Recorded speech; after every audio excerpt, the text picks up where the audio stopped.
Hey guys, so just today we're excited. 5 o'clock we have our annual Ohio State football clinic for the high school coaches, the state of Ohio, and some of the surrounding states as well.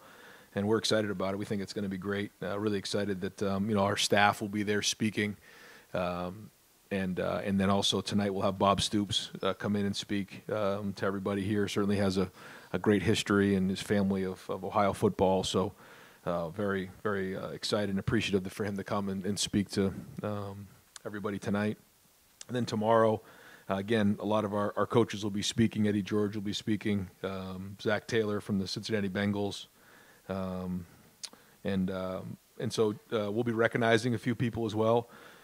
Keith Byers and Bob Stoops will be honoring Dick LeBeau, a few of the high school coaches in the area, Tom Lombardo and Coach Reno. And then... yeah, I think that's it. So excited about that. Just want to let you know that you guys are more than welcome to be there, to be with us really for the clinic over the next couple of days. And then for the spring game itself, we've decided we're going to kind of go offense versus defense format for that. We'll probably start off in a little bit of a thud and then quickly go into tackling. The majority of the game we will tackle in this spring game. Looking for a great crowd. We are going to do a little bit of a couple of things, to tribute. For Dwayne will be at the end of the first half. We'll do a video for him and a moment of silence before, and still have a few other things that we're going to do to recognize him symbolically. So, really excited about Saturday. We have a lot of great recruits coming in, a lot of people coming in for this clinic, and it'd be nice to have Buckeye Nation together, for this event on Saturday. To celebrate our team and the hard work we've put in this spring, but also to get everybody together, to honor Dwayne. And I think that's appropriate. And so it's, there's going to be a lot of excitement, but also, some, a lot of,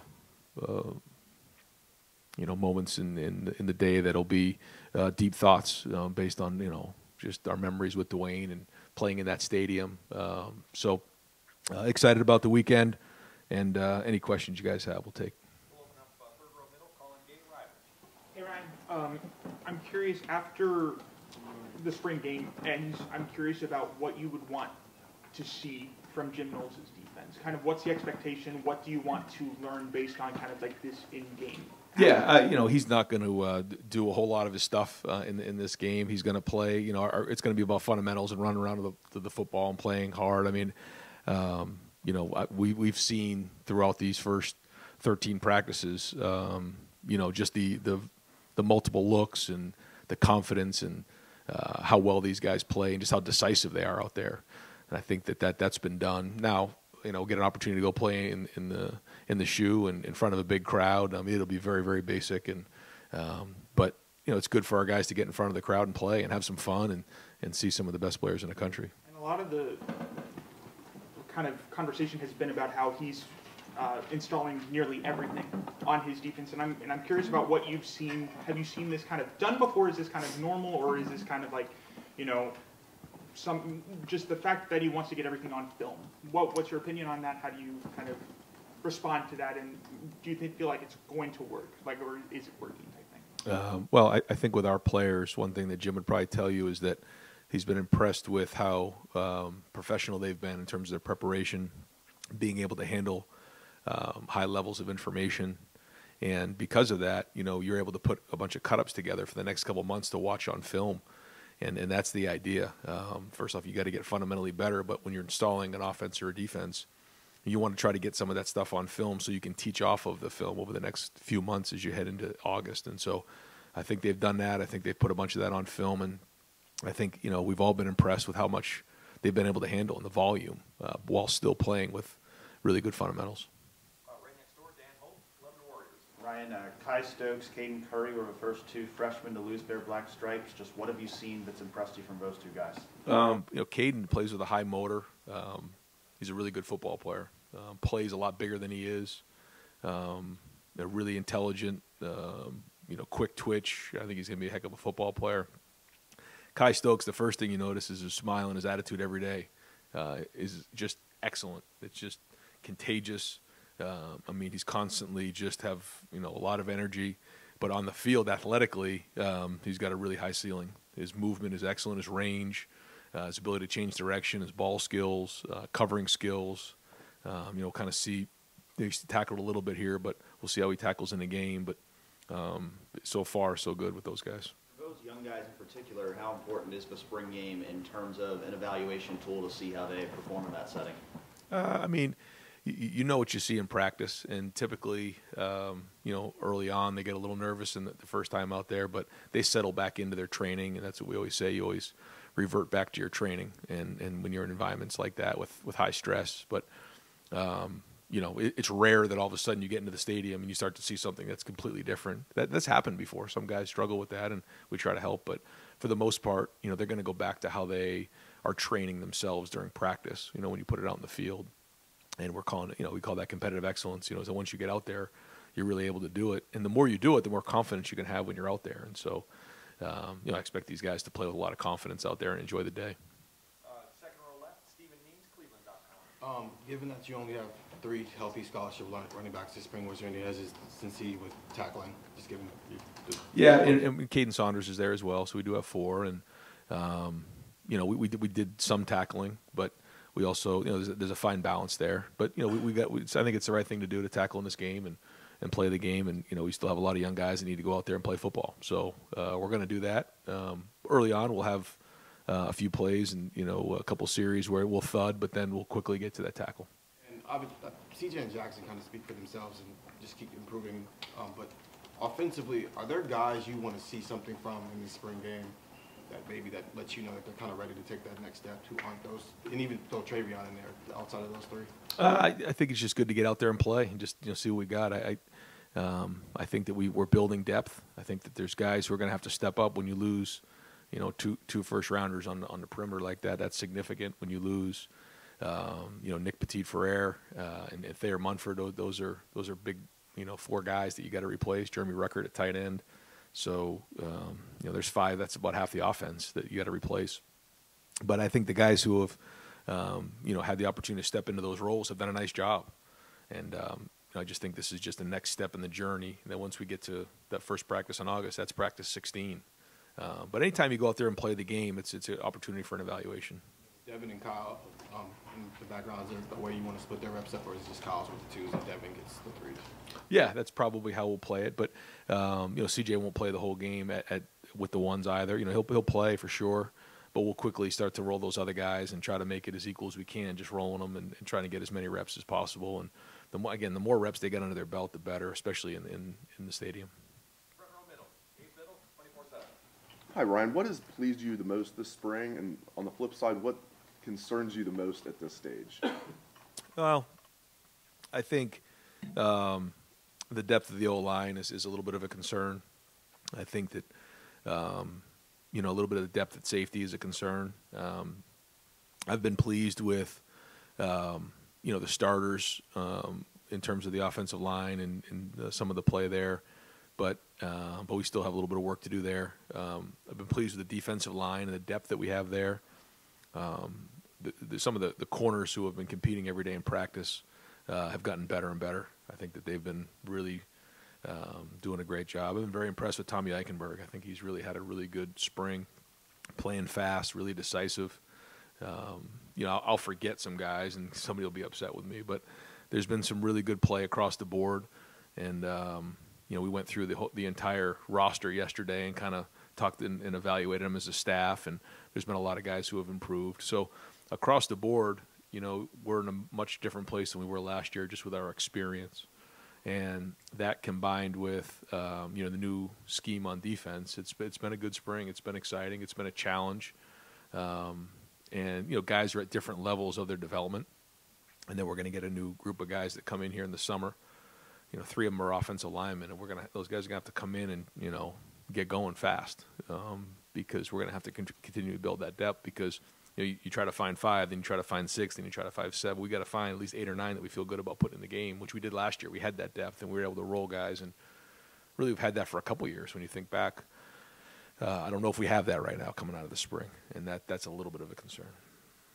Josh Fry and a couple other guys that are banged up. Speaking of guys that are, depth on the O-line. I know you guys like Josh Fryer. I don't know how much you want to get into this, but is Josh Fryer expected back for camp for the start of season? And what about like Lathan Ransom, Marcus Crowley? Do you expect those guys will be back?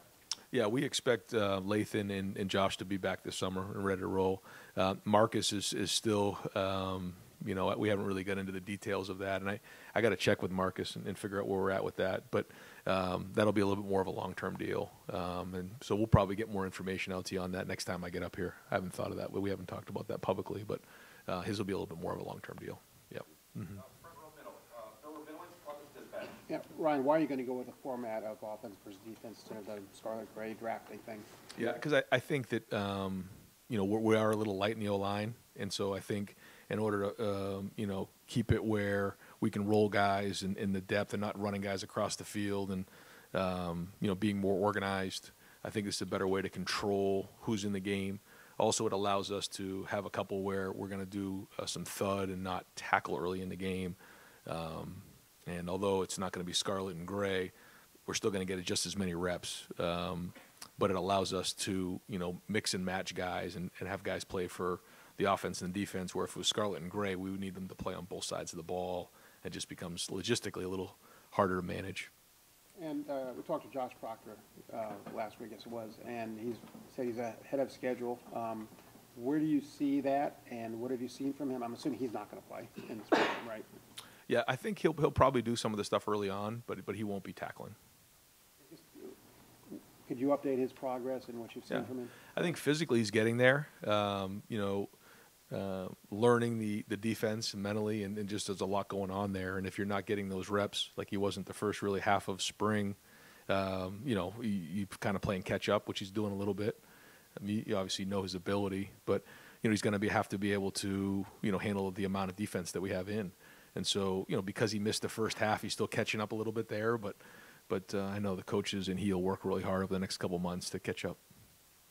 Deep right, Spencer Holbrook, Letterman Roll. Ryan, you talked a lot this spring about the offensive line and not having as many guys as you would like. Do you feel like that's a development thing, that you guys are behind in some of these guys that are coming along with development, or have you seen it in recruiting? Like, where do you think that the root of that issue is? I mean, it's probably a little bit of both, I guess. But a couple of the guys that we were counting on to have big springs were out, so they just didn't get the reps, and that's a little bit more of injury than anything else. And when you don't have the full 15 practices of spring as an offensive lineman, it hurts. You just don't. But nothing you can do about injuries. You just got to keep working through it. So that combined with three of the guys are coming in this summer. So I think as we get into the preseason, we'll feel a little bit better about that depth and have 16 guys on scholarship there. But the development in that for those younger classes is going to be critically important to continue to build. I feel really good about 6 or 7 of them, and we just got to keep building and try to get 8, 9. Fourth row right, Clay Hall, WSYX. Are quarterbacks off limits? Yes, So you don't tackle them? we don't. And was obviously your call to tackle? I'm a little bit surprised. Yeah. Well, I just think we need to play the game this year, and we got to go out there and tackle and play. And I think it'd be good for a lot of our guys to do that. Get out there and the first game of the year we play Notre Dame at home, and that's we got to be ready to roll. So once you get into the preseason, you start getting closer and closer to that first game. You start to really hold your breath because you don't want to lose guys. But we also we got to tackle. We got to play physical. We got to be tough. I mean, if we want to reach our goals this year, we're going to have to be that way. We're going to have to play that way. So we'll do that on Saturday. Was your D coordinator on board, I assume? Yeah, it was good. I mean, he's been very good. He's we talked it out, and he was definitely on board. Front row right, Austin Ward, Letterman Row. Ryan, from start to near finish of spring camp, what has been the most competitive, must-watch one-on-one matchup? There's been a lot. I think the defensive ends against the tackles have been good, and there's been wins on both sides. But you talk about making each other better. Those have been really good. On the perimeter, I think when you look at the way that Denzel and Jordan and J.K. and Cam, 2 young guys are competing every day against our wideouts. I mean, those are fist fights every day, and I think if you can get open against those guys, you're going to get open against a lot of guys in the conference. And if those guys can cover some of our wideouts, then that's a good sign for them. And that allows them to play with a lot of confidence. So those have been good. I think when you look at the interior of Donovan, Luke, and Matt against some of our interior defensive linemen, there's been some battles there. But it's been competitive, and guys are getting after it, and there's good energy on both sides. And so, no, I think those are probably the ones where there was the best matchups. How often are the corners getting an edge on that wide receivers group? No, they're competing. They're doing a great job. They're getting their hands on balls, and it's back and forth. That's when you know it's a good competition. Second row middle, Nathan Barrett, Cleveland.com. You said a little bit of concern about depth at safety. That's obviously a place where you've lost a couple of people to the portal in the last week or so. Did those decisions surprise you? And I guess who does that leave as being critical stepping up in their wake? No, in terms of the depth, like we in terms of the number of safeties, we're way over there. When I mean depth, I just mean guys who actually can get on the field and play. Lathan's been out. Josh is just getting back in there. So we've had some guys who have been injured. And so, those guys have to get going. And then we have some younger guys. Sonny will be in here this summer, and Kai's getting his feet wet. So, you want to try to find out who's the starter and then who's the backup, and then you kind of go from there. And so when I say depth, I mean guys that are game ready. And did last year's experience, because you didn't do tackling in the spring game last year, you just went third for that. Right.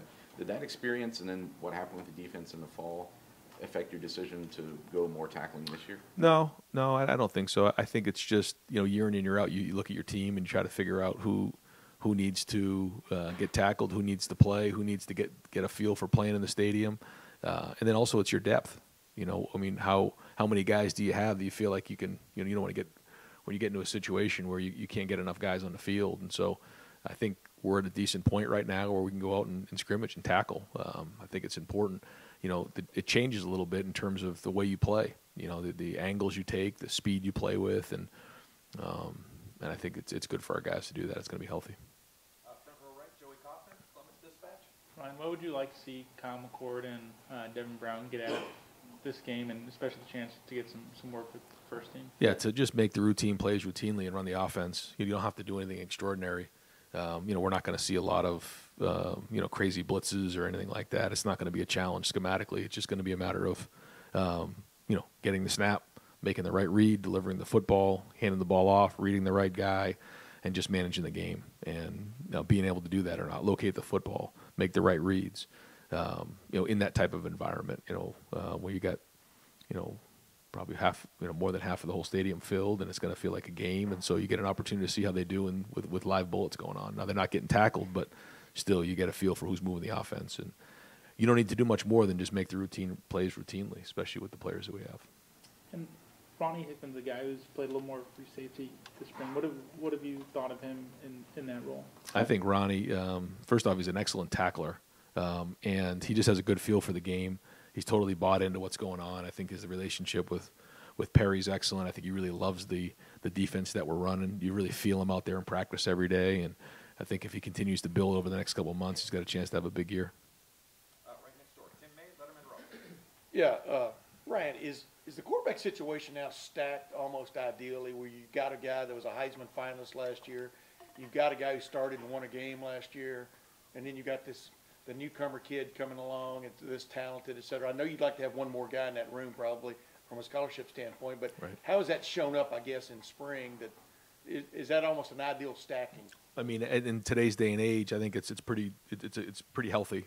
We've been in a lot dicier situations than this, and as you know, it's hard. It's a delicate situation, but I feel really good about kind of where we're at in that room right now. I think the guys have the right mentality. They're developing. They're getting better every day, and their focus is not about how quickly can I get on the field, Kyle and Devin. It's more about how do I develop to get better so that when I do get on the field, I'm ready to go. But it is good to know that Kyle's had some experience, and now it's good to get Devin in here at mid-year, not coming in the summer where at least he's got 15 practices under his belt. And the other thing, when you've watched the defensive line, especially this year, this spring, do they appear reinvigorated? I mean, do you sense there's a force there that maybe wasn't last year? I mean, I know it's spring, But what is your sense of where that group is? I think it sets the tone for everything else. No, there's no question. Yeah, I mean, we have to play strong up front. I think there's good depth there. I think that the stuff that we're doing with Jim allows them to play faster. They're going to have to continually work on being consistent. But when Larry's rolling his guys and they're playing fast with their pads down with a lot of confidence, they're hard to block right now. And I think we're pretty deep, so that's good because we're going to need it throughout the season. But you're right. I mean, if we're going to be good on defense, it's going to start there. Is there one guy that's continually caught your eye in that group? I didn't mean to jump in there with one more question, but is there one guy that's continually caught your eye? I mean, there's a bunch of them that have, and again, if I say one, then someone's going to feel slighted. But I think as a group, they've done a really good job this spring. Yeah. Third row right, Doug Lamery, Cleveland.com. Ryan, do you think that a team scrimmage like this is the best way to end spring practice, or would you be open to the idea if college football went to it someday of maybe playing like an FCS opponent or something like that in the spring? I mean, I think it's definitely worth a conversation. Especially for your young players. I don't think it's out of the question to at least bring up to see if work through the issues. I haven't quite thought it through. I heard somebody bring it up the other day and kind of caught my attention, but haven't quite thought through all the details. But I think it's definitely worth talking about. You've used the word decisive a couple times, I think, in talking about defensive guys. How important is that? How have you seen that different this spring in terms of feels like you're saying guys know what they see and they're doing it? Yeah, I didn't realize I kept bringing that word up, but I think it's right, and I think that's what happens when you're into your second or third year of playing and you have a lot more experience is that you're more confident out there. You move faster. You see it. You're not second-guessing yourself. You're not tentative, and I think I see that across the board just in general. Certainly on defense. They're just playing faster. They know what's going on. I think they're doing a good job of getting extra work in. And when you know what you're doing and you're able to anticipate as opposed to react, that's, to me, the difference of really good play. And I think the more experience you have, the more you can anticipate what's about to happen as opposed to react. And very specific question on a guy. We know spring game sometimes is a shot for some guys who don't normally get on the field. Sammy Wiglis is a guy who's been in the receiver room for a long time. What's a walk-on like that who's been around? What's he do for that room? I got a tremendous amount of respect for Sam. Comes to work every day. He's tough. I mean, he's a good receiver, and his attitude's excellent. I mean, he's somebody that I think some of the other receivers go to a little bit just for advice on things. 'Cause he's very smart. Similar to C.J. Saunders. Kind of from that same mold of coming in as a walk-on, kind of an H receiver. Really good in short areas, quick, reliable, tough, and really good makeup and attitude. So, we're very fortunate to have him as a Buckeye. And final question, second row left, Bill Landis, The Athletic. Right. Correct me if I'm wrong, but I don't believe in the times we've been out to practice, I've seen Noah Ruggles there. Is he with you guys, or is he going to be rejoining you in the summer? Like, what's the situation? Yeah. So he's not with us right now, but he'll be rejoining us this summer. It seemed like he was in Hawaii, kind of like living the dream. I didn't know if he was like doing a gap semester or something. No, we have to make sure he gets back here. Jaden Ballard is a guy whose name's come up quite a bit, and we've not seen a ton of him, but I imagine he'll get some opportunities on Saturday. Just what's his spring been like, and what's the impression most about him? Yeah, I thought it was important for Jaden to have a big spring. I think he's had a good spring. I think he's really flashed. I think his potential in ceiling is really high. He's got to keep growing and keep building and learning his body. I think he told me today he's 6'3", 195, and that's a big receiver. And he's just got to learn to play that big because his ball skills down the field, his ability to catch a jump ball, he can really run too. So he's a legitimate deep threat. And he's just got to keep building and growing. He's only kind of been doing this for a few years. He was a basketball player growing up. I think the first time he played maybe was his freshman year in high school. And so he hasn't played a ton, but the skill set's there, the ceiling's there. We just want to see him take that next step, which we've seen flashes of this spring. And I forgot one front row left, Steve Hellway, 24/7. Coach, the Steelers came out, Dwayne's wife, they're going to have a service next Friday. Just curious if you're planning to attend that, if there'll be an Ohio State contingent going over for that, or if you have any ideas or plans of going to see his family in person otherwise, or just what you can tell us, I guess, maybe about Yeah, we're going to try to get through this weekend right now and just kind of get through the spring game with all these recruits and everything going on. But, starting to learn a little bit of what the plan is for next weekend. And certainly we want to attend as many of those things as we can.